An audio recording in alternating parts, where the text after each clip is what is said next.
Alhamdulillah Wilujeng Sumping bisa di DPRD Ciamis di Pratosono banyak selama itu Tepang. Biasanya suka ada hal baru yang menyegarkan gitu kalau saya datang itu. Ya, insya Allah pada kesempatan ini juga kita akan mendapatkan hal baru. Apalagi barusan ada istilah yang baru sebenarnya Anda dengar, BULD begitu. Itu istilah apa dan seperti apa? Jazakumullah saya dulu jangan samping mangga panginten sepada setenya kalau karena waktu di aturan. Dulu waktu saya di PPUU, karena salah satu di antara alat kelengkapan DPD itu ada PPUU setingkat balik. Kalau PPUU itu panitia perancang undang-undang. Dulu saya pernah jadi wakil ketua dan ya selama 5 tahun yang dulu tuh di situ, dan satunya lagi di komite 1. Sekarang masuk ke komite 1 lagi. Tak remungan. Ya arah 5 nih komite 1. Urusannya biasalah gararing. Hari di komite 2, komite 3 lumayan banyak mitra yang mensupport begitu. Tapi di komite 1 ya di samping persoalannya juga tajam ya, karena persoalannya sangat politis, perundang-undangan, hukum. Ya walaupun namanya lembaga legislatif tentu pasti berhadapan dengan persoalan-persoalan hukum, terutama perundang-undangan sebagai landasan hukum itu sendiri. Nah dulu pernah kita membuat kajian dan banyak referensi yang menyebutkan bahwa lebih dari 80 ya, bahkan kalau lebih tajam lagi bisa di atas 100 undang-undang kita yang disharmoni.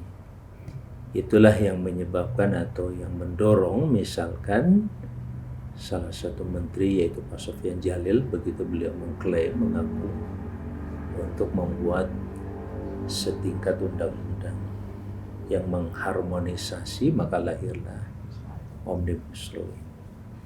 Secara ideologis, kemudian sosiologis, bahkan pendekatan politis, itu sangat bagus sebenarnya ide itu. Hanya saja terlalu super body, 11 klaster diatur di situ sampai ya 800 halaman katanya yang terakhir. Ada yang mengatakan 900 halaman, nggak tahu yang mana yang benar. Padahal namanya proses pembentukan RUU pada saat pengambilan keputusan ketok palu itu kan harus huruf demi huruf, kata demi kata, koma, titik itu harus dibahas. Tidak bisa ceritanya hanya dipaparkan begitu saja. Dan ini yang mendorong sekelompok kalangan pakar hukum tata negara, pakar hukum lainnya juga ya menyatakan cacat formilnya. Ya, kecacatan secara formil ini yang sekarang sedang digugat di MK. Ya, kalau lebih dalam secara materialnya juga banyak yang harus dikritisi. Nah, ini pula yang mungkin saya secara pribadi ya melalui BWLD tadi dinyatakan sebagai badan urusan legislasi daerah yang fungsinya sebenarnya hanya 2. Yang pertama evaluasi, yang kedua di samping evaluasi itu pemantauan lah ya.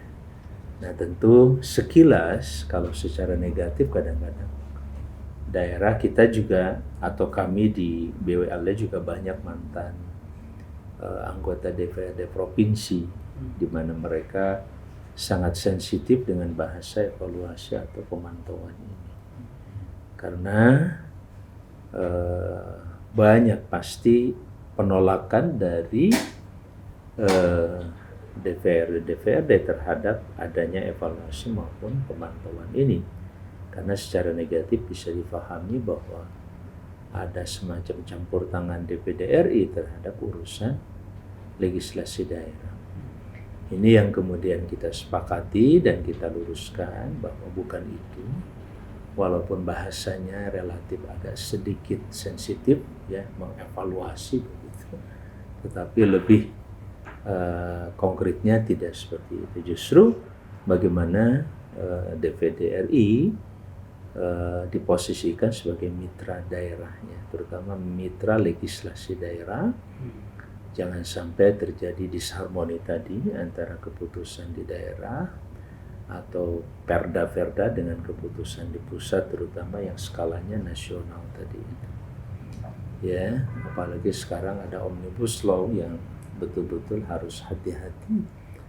Karena di satu sisi harus hati-hati, di sisi yang lain juga kita harus kritis ya, karena omnibus law itu sangat besar kepentingan nasionalnya yang diindikasikan hasil kajian kami di DPD itu memang ada semacam indikasi resentralisasi sejumlah kebijakan, terutama dalam peraturan terkait dengan perizinan nantinya. Apalagi kalau sudah menjadi kepentingan ekonomi strategis nasional, maka daerah relatif tidak terlalu banyak dilibatkan. Nah, ini juga penting ya, tidak bisa ya kalau bicara jangan sampai terjadi kontradiksi antara landasan ideologis otonomi daerah dengan landasan ideologis yang terkait dengan kebijakan sentralistik, terutama dalam konteks pembuatan peraturan-peraturan terkait dengan perizinan untuk kepentingan ekonomi strategis di tingkat pusat. Nah, kita justru dengan kehadiran bersama ini secara prinsip umum kan ada ya di dalam undang-undang tentang pembuatan perundang-undangan ya. Prinsipnya yang penting tidak bertentangan dengan kebijakan-kebijakan pusat yang strategis saja ya, apalagi menganulir peraturan-peraturan yang sudah ditetapkan oleh pusat ya. Kalau sekarang ada omnibus law ya jangan sampai bertentangan dengan itu saja.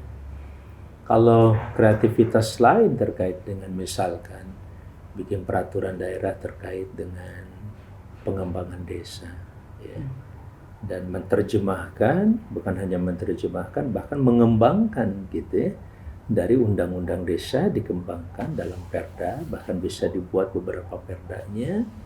Salah satunya kemarin juga ada kalau membuat perda terkait dengan desa wisata seperti apa. Nah, itu saya bilang sesuatu yang positif nanti.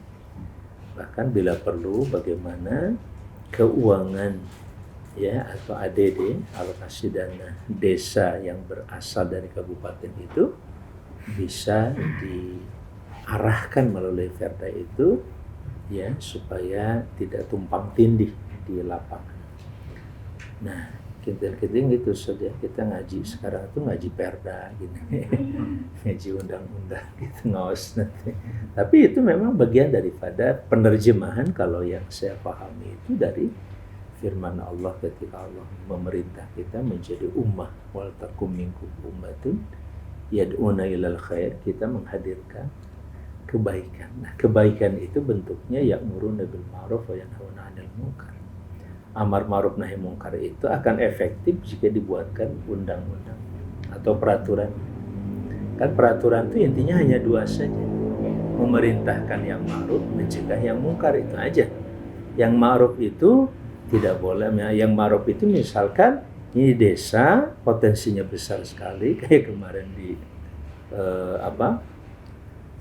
di Cimerak ya, Batu Malang itu kan potensi luas lahan desa itu 1.200 hektar ya, cari desanya itu Pak Didi 60 hektar, bayangkan. Pendapatan asli desanya hanya 30 juta.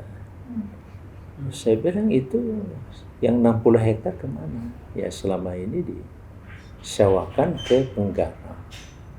Terus berapa? Ya, dia bilang per bata itu sekitar 70 rupiah, bukan 70 ribu. Kita bisa bayangkan. Wajar saya bilang 60 hektar. Padahal saya bilang ke beliau, kalau kita menggarap atau digarap bersama-sama dengan pakai BUMDes, itu per hektar nggak kurang dari 5 juta saya bilang. Sekali panen, bersih insya Allah. Bahkan kita juga siap melakukan kerjasama nantinya, misalkan sewa 1 hektar, ya pendapatan sih nggak kurang dari 35 jutaan kan ya, kalau normal. Kalau itu dapat 7 ton, ya, dan di situ cukup bagus, nah, insya Allah 2 kali panen. Ya, jadi per hektar itu bisa dapat 5 juta bersih. Nanti kalau 2 kali panen berarti 10 juta. Kali 60. Sebenarnya 600 juta mesti.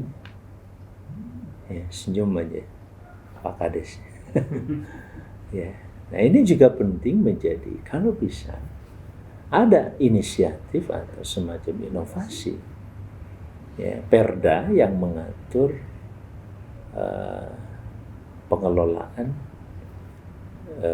aset desa itu, termasuk kalau BUMDes mungkin nanti akan ada, kami dari DPD RI sedang memperjuangkan rancangan undang-undang BUMDes ya, walaupun sudah ada Omnibus Law, tapi BUMDes ini relatif lebih definitif kan, lebih rinci kebutuhan-kebutuhannya di lapangan. Kalau secara perizinan sudah dipayungi katanya, kalau resikonya di bawah 1 miliar atau berapa lah, itu nggak perlu pakai izin-izin, cukup pendaftaran aja, kita didaftarkan. Tapi kalau resikonya agak tinggi, perlu mendapat izin dengan batasan tertentu dan seterusnya. Nah, tapi kalau sudah tingkatnya resikonya resiko tinggi, tingkat nasional, maka urusannya izin pusat itu. Itu hal-hal yang perlu dipahami. Nah, termasuk saya konversi juga dengan kalau di Komite 1 mitra kita ini kan tadi sudah disampaikan, salah satunya misalkan Kementerian Agraria.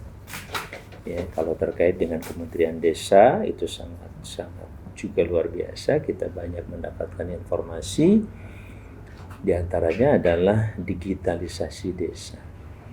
Ya, di Tasikmalaya sudah ada contohnya di desa Mancamandala kalau nggak salah, Pancamandala, itu bagaimana jalan ke sana masih rusak, tapi di desanya cukup bagus begitu ya, dimana di situ ada desa digital yang terkoneksi secara baik dengan 5 dusunnya, bahkan mereka bisa membangun tower di situ. Dari mana? Dari dana desa itu dialokasikan di antaranya. Dan itu dibolehkan ya menurut Dirjen Pemberdayaan Desa kemarin dia mengatakan itu boleh di salah satu pemberdayaan untuk pengembangan masyarakat desa ya, asal dibicarakan dengan BPD. Dalam hal ini kebijakannya dibuat bersama dengan BPD. Nah, ini juga perlu sebenarnya inisiatif dari pemerintahan daerah tingkat kabupaten untuk tadi itu. Ya, kalau ada perda yang bisa memberikan arahan lebih baik sehingga antisipasi kemungkinan terjadinya kesalahan penggunaan anggaran itu bisa diantisipasi. Ya, baik secara regulasi ada di perda atau ya sebuah gerakan dakwah atau gerakan sosial kita atau gerakan civil society kemasyarakatan untuk membina desa. Dan ini Pak Dede sering saya berkunjung itu, salah satunya adalah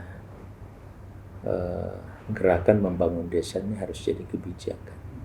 Ya, kebijakan kita termasuk di ormasnya, di partainya, di mana pun mesti ya masyarakat harus sudah memberikan perhatian, apalagi bagi sebuah partai politik yang tentu memiliki multiple efek yang sangat positif baik secara politik, ekonomi, sosial, budaya. Kalau sengaja kita cari dana ingin membangun desa, belum tentu dapat 1 miliar per tahun itu ya.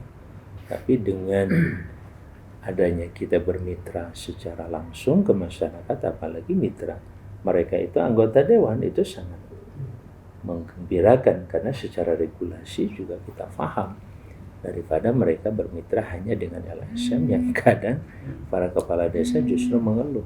Mitra dengan LSM ini bukan bukan ini gitu. Ini malah memeras kita gitu, meminta bagian lah segala macam dari dana desa itu. Nah ini juga harus diantisipasi oleh kita. Nah jadi kaitan dengan BWLD ini salah satunya kita ingin tahu juga mungkin dari Perda ini seberapa jauh inovasi atau beberapa gagasan-gagasan yang terkait dengan Kabupaten Ciamis ini, ya perda-perda yang bisa membangun ya dan mendefinisikan lebih baik lagi dalam konteks pembangunan baik di desa tadi maupun di skala lain. Contoh yang saya suka sampaikan juga misalkan tentang undang-undang mengenai wakaf ya. Undang-undang wakaf dan zakat itu kan berbeda, dipisah. Kenapa dipisah? Karena memang segmennya berbeda. Cara pengelolaannya juga berbeda sekali, walaupun dalam satu gerakan bisa sekali. Nah, belum banyak ya perda-perda yang menerjemahkan undang-undang wakaf. Sebenarnya dengan payung undang-undang wakaf kita bisa membuat perda wakaf yang lebih definitif, lebih visible bagaimana mengelola sistem perwakafan. Termasuk misalkan bagaimana tanah-tanah wakaf itu dalam konteks sertifikasi. Ya, itu juga bisa masuk dalam perda itu sehingga nanti akan ada kemudahan-kemudahan yang bisa diperjuangkan oleh pihak BPN ya ke pihak Kementerian ATR nantinya Agraria dan Tata Ruang. Itu salah satu di antaranya, termasuk apakah dengan undang-undang COVID yang sudah dijalankan sekarang ya ada perdanya nggak di sini, perda COVID, atau hanya mengacu kepada peraturan menterinya saja misalkan. Karena kami kalau di pusat di DPD kemarin juga melakukan RDV dengan pihak pemerintahan dalam negeri ya, pihak Kementerian Dalam Negeri, dan itu dihimbau sebenarnya ya dari masukan-masukan yang ada. Memang sangat baik kalau ada perda yang betul-betul secara lebih kedaerahan lah ya, tidak hanya kebijakan pusat tapi bisa diterapkan di daerah. Jangan lupa like, share, subscribe. Channel inspirasi dari Kang Haji Amang Safrudin ya, jangan lupa subscribe ini.